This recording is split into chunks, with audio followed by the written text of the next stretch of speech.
Hello and welcome to Season 4 of the Sunday Podcast, presented by sportsshoes.com.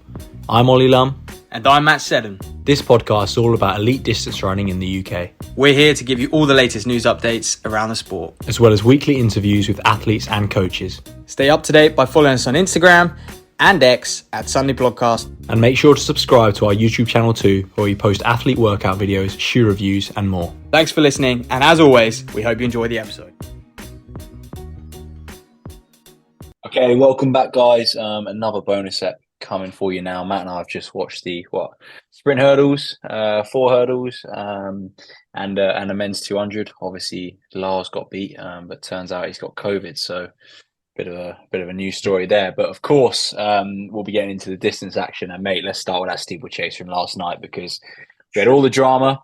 I don't want to say it, mate, because I've got a few bad predictions this champs. But as I said, El Bakali, when it comes to championship, he turns up, doesn't he? Mate, yeah, you say he turns out. He definitely does. But obviously, Germa in that hurdle, the massive talking point. I mean, turns out he's okay, mate. Surely he's done something horrific to that knee, though, which just absolutely smacked it. Mate, you look at the slow-mo of it, the hurdle, he actually lifts the hurdle off the ground a bit. Like, that's how hard he's hit it. And it's not like he's flipping an 80-kilo bloke either. He's probably like 60 kilos, man. Like, it's just, that was just, I just shouted out loud. I'm sure so many people did as well. Like, at the TV when you're watching it, you just scream like mad when it happened.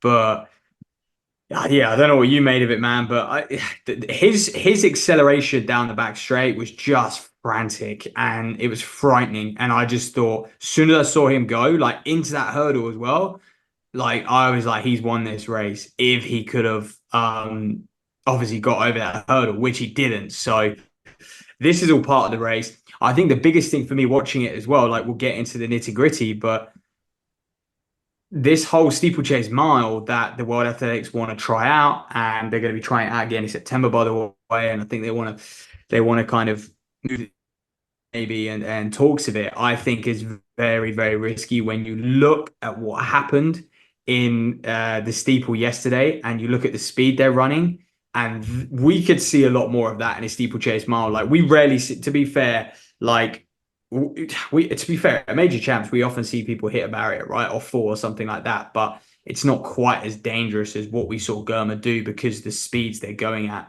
And in a steeple mile, like, will they be closing in a 57, 58 last lap? You bet your life on it, if it's even remotely kind of tactical. So, yeah, I just think the danger is just the risk of the event just goes way up. And I guess there are some dangerous events out there, like Pole was pretty dangerous, but I think there's a lot of dangers like out of your control as well. Because luckily no one else kind of got tanked. Yeah, there's so many moving parts. Like we even see in mile races in general are sometimes dangerous simply because they start on the curve versus the 1500, right? And so, and that's without throwing in these barriers. And yeah, mate, it's an interesting one, mate. I obviously think we were expecting the Germa v El Bakali showdown. For me, I don't think we saw enough of him to say, oh, Germa would have won that race, because what I'd say about El Bakali is he looked uncomfortable the whole way, but made sure he always does though. But he made sure he got to the line first. Now, even more than usual, mate. He looked like he was absolutely labouring. Like, his second lap in, I was like, oh my God, the guy's fucked. But he just kind of dug deep. And you saw it meant to him afterwards as well, like fantastic celebrations and stuff. So I think it's hard to know. Like, obviously, like you say, Germa, great burst of acceleration, but who knows? Would El Bakali just laboured behind that and still got him? But yeah, we think he's okay, don't we? Germa, as you said, was in hospital yesterday. I was more concerned about his head. Obviously, for his running, maybe the knee's not great, but the way his head smacked on the track, it looked like I think he was unconscious. They were saying so. He's conscious now, stable, but obviously we don't know the extent of any other damages to him. Yeah. It was, yeah. I mean, I think, yeah, like you said, I'd seen a picture of him and he looks okay, to be honest with you. But yeah, you know, you do mention El Bakali, and I guess we'll never know, and that's the excitement of the race. And I think this men's steeplechase was flying in a little bit under the radar at this champs. Like, you think some of the races we've had, And I just think because the big guns, like you said, we didn't know what to expect. They weren't necessarily in amazing form, not that we knew anyway. I just think the event wasn't that hyped, but then, what unfolded was just incredible. One man who we did kind of bank on and we were rumoring, and especially like I thought he had a serious chance of a medal. And that was Kenneth Rooks. We had him down for a medal. And boy, did he deliver. He was inch perfect. That tactic of his as well. Like he's been someone who's been working on his clothes over the last, I want to say 2-3 years even. Back in early May, he did a steeple. He got fourth or fifth, I think. He finished behind my brother and a couple of others in that race. But this was early season. He was really happy with his performance because he closed in a 59.60 last lap. And he has just been drilling it in. And this is the reality. I mean, we're seeing time and time again, if you haven't got a kick finish, you're never medaling, you're never winning a race. Like, simple as that. And I think he's realized. I think Ed Eyestone at BYU is just he's a mastermind as well. And he knew that unless I can close the last 800 sub 2 minutes, I'm not going to feature. Like, and if you can close the last 800 sub 2 minutes, you like whatever pace it is, like you're just gonna have like so much in the tank and stuff. And he's been practicing that tactic for ages. He dominated the US champs with that tactic. He's been dominating races time after time. And people will say obviously he had an 8:15 coming into this. And like that, technically he was outside the qualifying mark. He qualified through world ranking, but this guy was like, you just knew he was getting a medal regardless of his PB, just the way he could race. Yeah, but I think that's one thing to note there though, is that Kenneth Rooks could be racing early season steeples, not running quick times, closing at 59 and being happy with it. Whereas a British athlete doesn't have that luxury. They can't purely focus on getting themselves ready for a championship race because they've got the pressure of running that time. And I think Kenneth Rooks, great example to British athletics of athletes who can make it, not just like make final, make top 8, can go and medal by being kind of in on world ranking points. I think this is the thing. Like when you look at someone like Westy and Westy's ability to close in 5,000 meter terms, not in 1,500 terms, but in 5,000 terms. Like when you look at him, the guy, he would be a threat. You look at both of those 5,000 heats and the way they closed. They jogged around and they closed. If Westy had stayed on his feet, like did we bank him to qualify for the final? I personally think he might have sneaked a spot in the final. It's very difficult to say, but a fresh leg Westy in good shape, etc. Like I think he would have had a very, very good chance, and probably, to be brutally honest, more of a chance than a fatigued Mills. Even though Mills, a fresh Mills, I think in the 5K would have made that final. The Mills who ran the European, got that European silver, would have made the final. But look, he's fatigued. This champ's so much going on for him. Obviously, he's in the final anyway. But and then you look at Atkin and Paddy, and like, I mean, Westy kind of schooled Paddy at the champs, and Atkin's Atkin.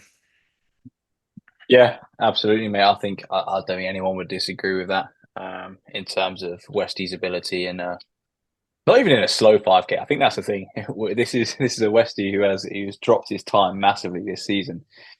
This isn't the Westy of a couple of years ago where we're saying, oh, it's because they've let it go too slow. The guy can run fast as well. Yeah. Yeah, he will continue to run fast. I mean, he just needs the opportunity. I'm sure he'll eye up a Boston indoors now, going forward, and he'll try to like nail that standard. He knows how important it is to nail that standard, and I do think he's going to have to. This is where it gets tricky. Just reevaluate his season and what he aims for. But yeah, we'll see him in Boston or something similar for sure. But mate, back to that steeple. Rooks was phenomenal. Yes, it does show that you've got to give people with slower PBs a chance. And there were a few men in there, like even Jaziri of Tunisia, finishes fifth, 8:08. Yanawi, 8:07, national record, also of Tunisia. Like Jaziri's PB coming into this was nothing special.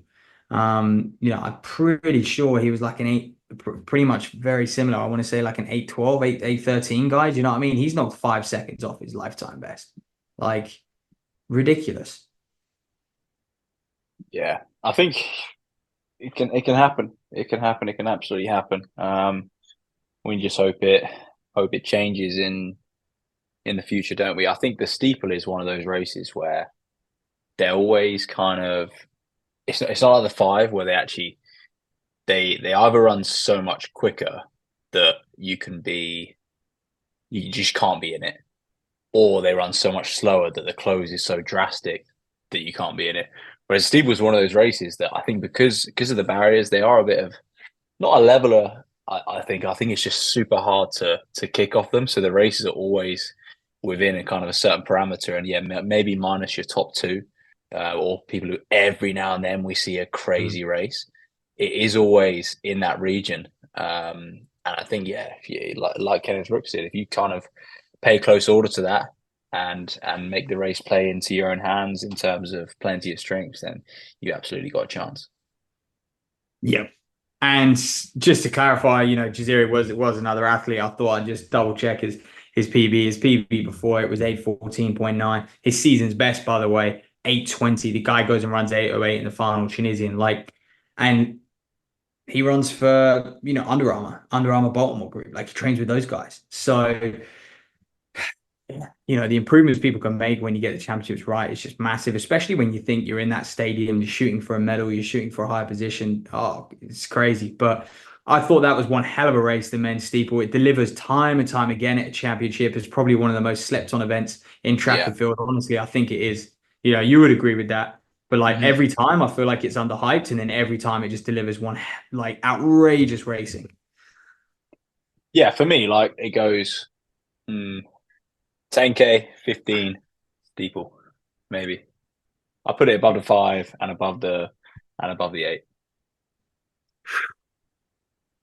It's so hard because I would say I would agree with that, but then just in recent years, because the five has Jakob has Yeah, that storyline, yeah, and then because the eight's obviously got Patterson and the Brits, so tricky, man. Um, so tricky. But mate, anyway, so that was the steeple. Last night's athletics action was really, really good. Obviously, Hudson Smith getting edged out as well. Man like Quincy Hall doing cross country and relying on that. So shows you how important cross country is. If a 400 runner can do it, well, maybe some of our 15 guys can start doing it. yeah. Fred Curley was having some beef yesterday as well, wasn't he? Do you see that? Mate, not so. I did hear it. They're talking about it on TV, but man, I haven't seen Who the who's the thing who's the myself. who's the other US athlete in the final? Um, Oh, can't remember his name.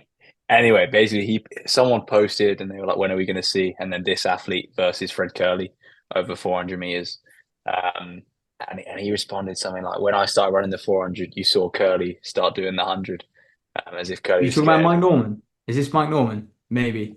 I can't remember who it was. It was someone, one of the Americans, and then Curley just responded with their World Athletics head to head, and it's like 7-1 Curley. Just left it at that. Yeah, we do like that, mate. We do like We that do. from Kevin. That's why he's our favorite sprinter. But yeah. So let's move on then, because this morning was of course the women's. Sorry, this evening was the women's 1500 semifinals, and well, we had the 800 repechage this morning, but nothing really to No Brits promise. involved. They don't need it. Yeah, basically, man. So we'll just move on to that women's 15 because I just think Georgia Bell looks so goddamn good, and I just don't know how much the others are holding back. Like maybe I'm reading Muir wrong, maybe I'm reading like St. Pierre wrong, and people like that. But I think I thought Georgia they Bell. shut it down on the home straight, mate. I think Georgia Bell could medal. I think Georgia Bell was shutting it down at like 200. Just Georgia Bell wasn't shutting it down. She looked to me like she was just measuring her efforts so Mm, well. yeah, But I don't I'd know. agree with that. I think she looked better than Muir. I mean, Muir had to take it up and push the pace. I honestly think she looked better than Muir. Um, so I think she's going to place ahead of Muir in the final. And if you're placing ahead of Muir in the final, chances are you're probably not far off a medal. Well, it's what we said the other day, isn't it? I think we were kind of having the discussion about is it crazy to say Georgia Bell medals, but then we said, or I said, sorry, maybe I said this, that you wouldn't be crazy for saying Laura Muir might medal, with her Yeah. kind of caliber athlete she is. But then actually, you're like, who's the best 1500 runner in Britain right now? It's probably Georgia Bell. So She just who knows? races so smart. Like Yeah, she doesn't panic. And like I think Bell just backs her kick as well, and she has one. And whereas I feel like Muir had to get things moving in that heat because that is just the way she runs, and she's learning that obviously like as she's maturing and in the event a little bit more, and I guess her physiology might be changing, whatever, I don't know. Um, but she just looks like she doesn't have as fast as finish as these girls. Um, I just also especially think there's got to be a Keeley effect in this champs for Georgia Bell yeah. as well. You know, obviously she's been part of the group like for a while now and things like that. But I think and yeah, she would have known going into it that Keely's a favourite, but that gold medal, but actually getting that secured for the group. Trevor and Jenny obviously must be absolutely buzzing and locking in for Georgia Bell now. Hmm. So that has got to have a massive positive impact. And I also think first season back, there's still no pressure for Georgia Bell, right? If she'd gone out in those heats, yeah, we might have been like, oh, it's disappointing after she's been running this season. But I think we would have still said the fact she's made the Olympics after her time off, brilliant. So I still think there's this kind of obviously, look, I'm sure she put some expectation on herself, but I still think in general, she's exceeded expectations all year. So anything she does is a bonus. So I just think going into it in that position is so helpful for an athlete. Yeah. Yeah, without doubt. And I just think as well, like looking at I mean, that's massive, but I think she doesn't put pressure on herself, which, and it Mm. may be because she is like an underdog and on this comeback journey. And maybe next year we'll see a different Georgia Bell. We will see someone who's like putting pressure on herself and stuff like that. But yeah, she just seems so goddamn relaxed. And I think that's a danger.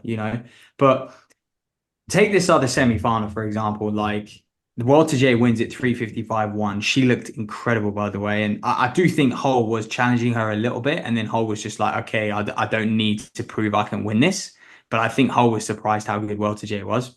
Um, so I think Walter J is definitely a threat for gold. After that semi-final, I mean, anytime. So I mean, also just 3:55. I mean, 12 women sub 4 minutes in the semi-final. I thought the heats were crazy, but the semi-final is even worse. Like Well, this that for me, that is a final from 2-3 years ago when we used to see yeah, Muir get bronze and stuff. And just look at the stats. yeah. And I was just going to say we got to shout out Reve Walcott Nolan, 3:58.08 in the semi final, personal best after a repechage. So third race in 3 days. Like I think, unfortunate for her that I don't know. Maybe who knows if she hadn't had to run yesterday. Obviously, like it's kind of you got to do your job and get through the heats, but it's kind of it's a shame because obviously you might think that actually, have we had fastest losers or have we had kind of more just through to the semi, for example. The way she run today, like could she squeeze a bit more out if she was fresher? I don't know, but hopefully she still comes away pleased with that because I believe that's her first sub four as well. Yeah, first sub four, mate. I think the So answer is yes. Could she have improved 1.4 seconds to qualify for the final? Quite possibly as well, by the way. mm, She was positioning herself well. She was going with it. I was very impressed, and I think as well, what's exciting for her is like now she can just build and build and build each year. Now she's kind of got that monkey off her back with sub four, and she's 3:58. Like she is in that mm. kind of world class category. But yeah, to think she finished ninth and just there was one, two, three, four national records in that race alone. A further, I think, 8 women ran a personal best, and 7 women ran a Yeah, personal best wow. in that race. Like it's just sickening, mate. So yeah, that second heat, very, very strong. But my original argument, I was going to say, like looking at people like Nikki Hiltz and Segai, and Susan Jorr also ran 3:56, and Guillemot of France running 3:56. I just think Georgia Bell she can run 3:56 and she can I compete also for think gold. some of these might be cooked as well. I do You know, I do feel like that's got to play its card. Although time and time again, we see really good times in a championship. Now, is it the track? Is it the crowd? Or is it the fact that actually, like we talk about the heats and semis being a bit of a negative, but I do think in events like the 800, like the 1500, they're quite spaced out. Obviously, Reve has the Repstar show, not including her, but like they get to do a heat where they finish, where they just kind of shake all the cobwebs off, get themselves moving. They bounce back for the semi. I think by the time the final comes, definitely some people are more fatigued than others. But for the semi, they've had like that one race to kind of get the nerves out, move the legs. And I feel like people often come into semis in their like absolute prime. Yeah. Like it's a perfect recipe to run fast. I was going to say, if we just time trialed semi-finals, I think God, you would see crazy times, because it's also, I'm not being funny, like for most of these athletes, it's the first time they taper properly all season. Yeah. Like really, like I mean, properly. Yeah. For a lot of them, I think just the trend these days is to train through races. Maybe not your national champs, but I guess it depends how hard your national champs is, right? The Americans probably do. Brits probably do, but it depends who you are. So yeah, they're probably not fresh all season. I also even just when think it comes, like what's at stake is so important. Like making a final. Well, it's like a in medal. At women- that point in your career, it's like getting a medal, isn't yeah, it? Like on that day, in that moment, because yeah, you can't get a medal first and foremost without making it. So yeah. yeah, And in many ways, like for those women who are basically outside the top 4 or 5, that's their biggest race this season. yeah. Like, and in the final, it's just like they're just scrapping for whatever they can get, basically. Mm. Whereas the semi-final, they are just absolutely shit hot, and that's second semi proved it, man. So yeah, I was pretty taken aback by the women's 1500. It really has moved on. We knew that from the regular season, but boy, oh boy, see that many winning sub four was special. But then, mate, yeah. So that's it. I guess finals coming around. I mean, does Kipyegon win? I am not so sure. I think we could see this Welter J or Hull challenge for the win. Georgia Bell. Honestly, I do think Georgia Bell might get a medal. I might even, man, I might even just look at the odds, because that is probably a worthwhile, cheeky long shot there. But they might not be very good now. She looks so impressive in through the rounds. The bookies don't watch these, mate. They don't watch the rounds. But yeah, mate. I don't know. The thing is, Kipyegon still look great, though, mate. I was going to say she's 50-1, but that's for the win. I was about to. Yeah, she did look great. I guess. Yeah, she did look great. But so I it's not. Think, yeah. I think other people look good. I don't think Kipyegon looked anything less than we'd expect, though. And we're backing her going in. Oh, it depends how she runs it, though, doesn't it? Because at the same time, she is capable of, like, yeah, we're talking here about how impressive this race is, but 355 and 349 is different ball games. Like if she goes out and runs 349, that is going to destroy a lot of people. Yeah. If they try and go with it. Yeah. Like we saw like Jakob never ties up. We saw him tie up. I don't think it will destroy that many people. I don't think it will destroy that many people, only because they went out in 61 in that second heat. Like, and they looked pretty bloody good doing it as well. So I don't think it will destroy as many people as you think. I mean, we'll see. And yeah, exciting race to look forward to. So yeah, but that's pretty much it, isn't it, mate? Obviously, we'll look forward to that final in a couple of days. What have we got coming up tomorrow? We got some crackers, mate, to be honest with you. No, sorry, I'm getting mixed up. I'm a day ahead, man. I think I'm thinking of Saturday. I mean, Saturday's the one for me. We wake up, we watch the marathon. That gets going at 7 a.m. in the morning. So that'll be just perfect. Saturday morning, 7 till 9, 7 till half 9, Olympic marathon. And then in the evening, we've just got like just a dream evening, basically, mate. We've got the men's 800 final, men's 5,000 final, and women's 1500 final. And then you got the 4x4. So it all kicks off. So Saturday's kind of the one. But I guess tomorrow night, the women's 10K final, we're going to see Alice McCall and people like that. But that really is the only, I guess, women's 400 final. But surprisingly, the men's 800 semis are in the morning, and I don't really know how I feel about that, to be honest with you. But yeah, men's 800 semis at 10:30 tomorrow morning. So we'll see how many Brits we have in the final. I guess it's just more recovery for them, isn't it? I think that's what they're going for. Yeah, I think to be honest, I think it's tricky with the timetable because you've got a lot of finals you need to get through Yeah. in the evening, and you've got the women's heptathlon, which is obviously coming to its climax in the evening as well. So I think there's just too much going on to put some 800 semis in there, to be honest with you. Yeah, so all good as long as we get the guys through, then that'll be good. But yeah, that's pretty much. I think the shortest one from us today, so we won't ramble on too long. I think tomorrow will be even shorter, to be honest. But there you go. Saturday, Hey, Sunday maybe, will be the big one.